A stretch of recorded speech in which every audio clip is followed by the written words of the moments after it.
Look, the most important part of Project 2025 is to really pay attention to the contributors. The contributors are people who helped end the project. However, you have to pay attention to the companies, organizations that they are attached to because it proves a point.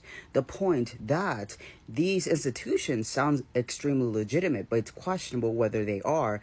The fact that they create these institutions to sound legitimate and like they are not, there's some that don't even sound conservative in nature, but you know what also doesn't sound ridiculous? The Institute for Historical Review. However, Institute for Historical Review is literally a Holocaust denial organization, and this is something that's fascinating about like far right and just ridiculously conservative institutions. The fact that they bring into names that sound extremely legitimate. Like, let's go down the American Main Street Initiative, Hisdale College, that's conservative. The Heritage Foundation, of course. Center for Immigration Studies, Potomac Global Partners, Steptoe and Johnson LLP, Alliance Defending Freedom, Texas Public Policy Foundation, Competitive Enterprise Institute, Hoover Institution, University of Colorado Boulder, Susan B. Anthony Pro-Life America, American Cornerstone Institute, etc. They even have the Professional Forest Management.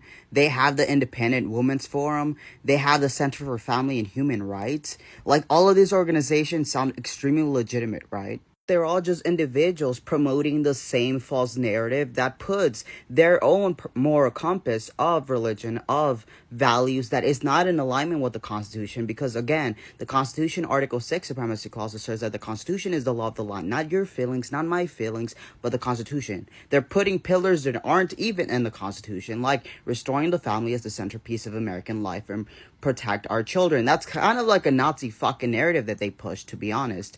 Dismantle the administrative state and return self-governance to the American people. Hold that. Defend our nation's sovereignty, borders, and bounty against global threats. Secure our God-given individual rights to live freely, what our Constitution calls the blessings of liberty, which is crazy because they talk a lot about the Constitution, but they're not actually talking about liberty, because if so, they would understand that our Constitution allows for non-religion. It allows for there to not be Christian nationalism or any religious dominance in our experience. However, that's not what they want, right?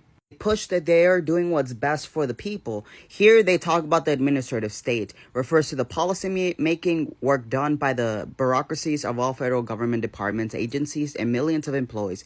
Under Article 1 of the Constitution, all legislative powers herein granted shall be vested in Congress of the United States, which shall consist of a Senate and a House of Representatives. Now, this positions that because that power has not been given over to an administrative state, then that means it's unconstitutional, which is fair, but what would save this is actually a amendment through Article 5. This is something that they push. They say that because it doesn't say it in the Constitution, that it should be blocked. No, do you actually want your expert opinion to be replaced by people like this rubberhead over here, this dummy, or this simp Todd Adkin, a Republican Senate, some years ago, who pushed that in reference to pregnancy resulting from grape?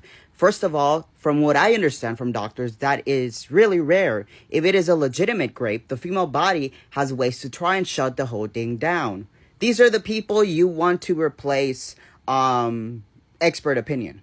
Which is funny because it's the same logic of why they say that the United States is not a democracy, because it doesn't say it in the Constitution, and it doesn't say it in the Constitution. I, having a background in political science and constitutional law, I know that it's implied. However, you know what it also doesn't say in the Constitution? Capitalism, that we are a capitalistic country. It doesn't say it in the Constitution. Also, individual responsibility, which conservatives and absolute libertarians love, that the fact that if you succeed alone. If you fail, the government shouldn't help you. That isn't in the Constitution. Can't really see it, but freedom is only in the Constitution one time, and that's the freedom of speech in Article 1 or Amendment 1. Liberty is in the Constitution 3 times, including in the preamble. As a Federalist too, we know that nothing is more certain than the indispensable necessity of government, and it is equally undeniable that whenever and however it is instituted, the people must see to it some of their natural rights in order to vest it with requisite powers. The 14th Amendment, we know that liberties can be regulated if there is a significant threat, like something to the right to life of another constitutional person. But what it doesn't say is that a constitutional person is a fetus or an embryo. Constitution mentions a fetus 0 times. It mentions women 2 times, which means that women are at least constitutional person. A fetus is not. With Article 6, the Supremacy Clause, which asserts that the Constitution is the law of the land, its position that you cannot criminalize a constitutional person for an imagined person. Federalist 78, Alexander Hamilton tells us that no legislative act, therefore, contrary to the Constitution, can be valid. The Constitution is, in fact, and must be regarded by the judges as fundamental law. If there should happen to be an irreconcilable variance between the two, that which has a superior obligation and validity ought, of course, to be preferred, or in other words, the Constitution ought to be preferred to the law, the intention of the people through the United States Constitution, to the intentions of their agents or Congress or your representative. You know who also isn't mentioned in the Constitution? Corporations or a business. People is mentioned 10 times. The Federalist Paper tells us that the definition of the right to suffrage is very justly regarded as a fundamental article of Republican government, which is crazy because Republicans love to try to disenfranchise people from voting and to make it as complicated as possible to engage in politics and in the elections. What this tells us is that the right to vote is for individuals. Associations and corporations do not have a right to vote. Technically speaking, it argues against the Electoral College because we don't require an Electoral College. We require a popular vote because the right to suffrage is very much a fundamental part of a Republican government. The reality is that the Electoral College has existed as a sort of conservatorship in order for states to have control to filter our decisions. A conservatorship are legal arrangements that allow courts to appoint a person to control the financial, medical, and personal affairs of an individual deemed incapacitated, whether because of a mental illness or some other reason. Basically, the point is that our founding fathers thought we were too stupid. They're like, no, they don't have the knowledge to be capable of knowing who's good and who isn't, so let's have an electoral college to filter that out. Now, when it was 13 states, I guess it was okay, but there's 50. If they didn't want 50 states, they shouldn't have attacked all these Native Americans and took all this land. So they fucked themselves over. It's not our fault. Overall, Citizens United is to blame for our political nightmares because AIPAC is capable of buying both Republicans and Democrats. But in general, corporate personhood goes beyond that. Under U.S. law, some essential rights of the 14th Amendment belong not only to American citizens, but also corporations, thanks to a few key Supreme Court cases and a controversial legal concept known as corporate personhood. Case is 1886 Santa Clara County versus Southern Pacific Railroad, where the Supreme Court held that the 14th Amendment applied to corporations. Since then, the court has repeatedly affirmed this protection. Because corporations have a separate entity from their organizers and investors, they can own property, enter into contracts, and sue and be sued and exist in perpetuity.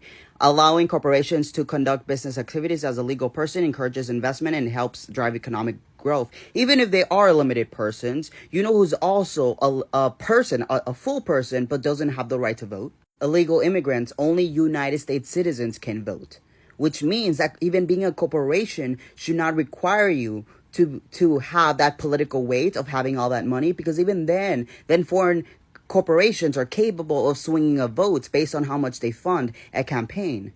That is not how it should work. Beauty of this is that it is focused on precedent, an earlier event or action that is regarded as an example or guide to be considered in subsequent similar circumstance. The Federalist Papers, it tells us that tyranny has perhaps oftener grown out of the assumptions of power called for on expressing legitimacies, I can't even say that word, by a defective constitution than out of the full exercise of the largest constitutional authorities. This is basically saying that it is the assumptions of a defective constitution that actually allows for tyranny, not for a full actual practice of the constitutional order, which means that the reason why we don't have the things we have is because there has not been amendments in order to create a reality where we achieve all of these things. Why? Because things like the Electoral College, things like Citizens United, things like the legal precedents that put corporate personhood, and even if we accept limited corporate personhood, they don't require to have political votes and through their finances. Remember, no legislative act, therefore contrary to the Constitution, can be valid. It means that corporations are not actually real and don't have that political push. Nor does a fetus, nor does an embryo, nor does AIPAC. They are imagined persons. Project 2025 is founded on exploiting you, on exploiting me, on exploiting the working class, the middle class, and putting that at the sacrifice of people for maximum profit of those who have.